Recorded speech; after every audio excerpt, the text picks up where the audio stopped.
আমরা যাচ্ছি এখন মথুরা জংশনে, এখান থেকে যাব হাথরাস জংশন। এবারে কালকে হচ্ছে ট্রেন সকাল 9টায়। আমরা রিস্ক নিইনি, একেবারে আগের দিনই বেরিয়ে পড়েছি, তাই তো?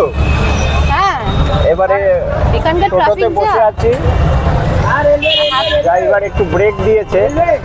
আমরা এই কৃষ্ণ জন্মভূমি মন্দিরের পাশে দাঁড়িয়ে আছি, মথুরা রেল স্টেশনে যাব। বলো কিরকম এক্সপিরিয়েন্স? ভালোই, আগে আগে বেরিয়ে যাচ্ছি তো বেশ একটা রিল্যাক্স ফিলিং আছে। ওই ভোরবেলা 5টায় বেরোবো, গাড়ি পাবো কি পাবো না, তারপরে যদি রাস্তায় জ্যাম পড়ে তো ব্যাস হয়ে গেল, ট্রেন মিস হয়ে যাবে। হ্যাঁ প্রচুর নার্ভে চাপ পড়ে ওই সব ব্যাপার। রিল্যাক্স করে ঘুরতে এসেছি, রিল্যাক্স করে ফিরবো, সেই জন্য আগের দিনই বেরিয়ে পড়েছি। ঠিক আছে, দুদিন ভালো করে ঘুরেছি, একদিন এক্সট্রা হাতে যখন পাওয়াই গেছে, চলো আস্তে আস্তে ফিরতে থাকি। একদিন আর কি 2-3টে জিনিস দেখে নেবো, তার থেকে এটাই ঠিক আছে। আমাদের ইচ্ছা ছিল হাথরাস স্টেশনে গিয়ে রাত্রিযাপন করা, রেলের যে রিজার্ভেশন রুম আছে সেখানে। কিন্তু হাথরাস স্টেশনে গিয়ে যা দেখলাম, আমাদের চক্ষু তো ছানা ভরা। একে তো জংশন স্টেশন, তারপরেও এত পুরনো স্টেশন, তারপরেও এত ঐতিহ্যমণ্ডিত স্টেশন, তারপরেও এরকম অবস্থা। আমাদের ট্রেন হচ্ছে নেতাজি এক্সপ্রেস 12312 নেতাজি এক্সপ্রেস, যেটা আসছে কালকা থেকে। এবারে এর টিকিট আমি পেয়েছি হাথরাস জাংশন। এবারে বার্থ তো হলো না, আরএসি হয়েছে, যাই হোক। তা আমরা প্রথমে বৃন্দাবন থেকে গেলাম মথুরা জাংশন। মথুরা জাংশনে গিয়ে শুনলাম ওখানকার ট্রেন হচ্ছে বিকেলবেলা। এবার সন্ধে হয়ে যাবে, কিভাবে যাব? মথুরা জাংশন থেকে আমরা গেলাম পুরানি বাস স্ট্যান্ড। পুরানি বাস স্ট্যান্ড, ওখানে একটা নতুন বাস স্ট্যান্ড আছে, একটা পুরনো বাস স্ট্যান্ড আছে। পুরনো বাস স্ট্যান্ড থেকে হাথরাস জাংশনে বাস ছাড়ে। বাস ভাড়া নিল 65 টাকা, আর বাচ্চাদের হাফ হচ্ছে 35 রুপিস,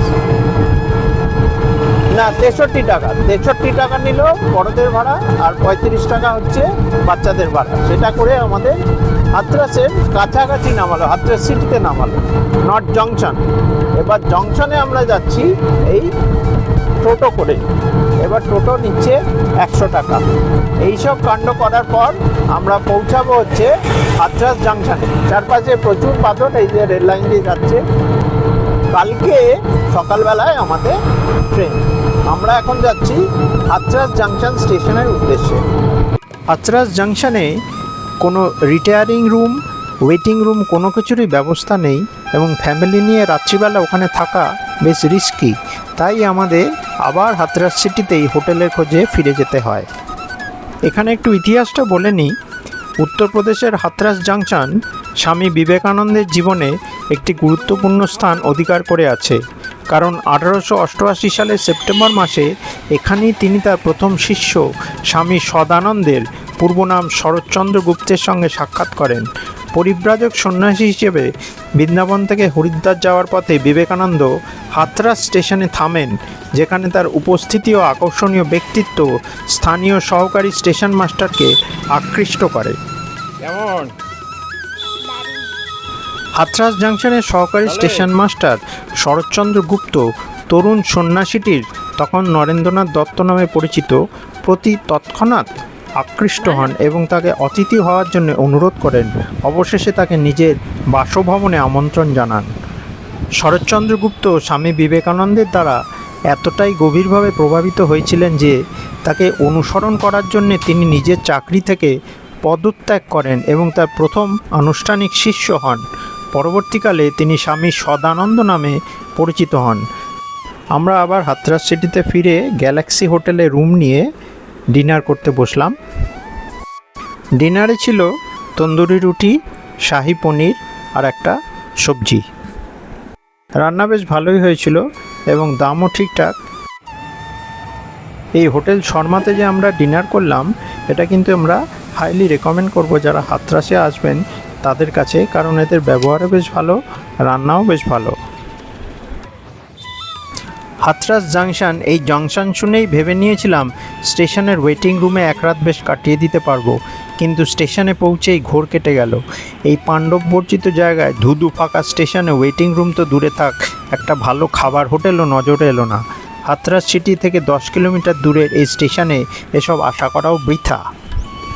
তাই হাথরাস সিটিতে এসে একটু খোঁজাখুঁজি করেই পেয়ে গেলাম হোটেল গ্যালাক্সি, যেটা অটো চালক দাদার মতে নাকি খুব ভালো হোটেল।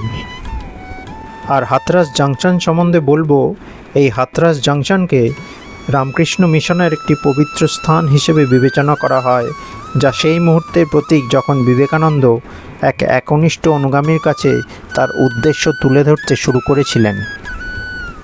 হোটেল গ্যালাক্সির আমাদের এই ছোট্ট রুমটি খারাপ ছিল না, রাত্রিবেলা বেশ ভালো ঘুমই হয়েছিল।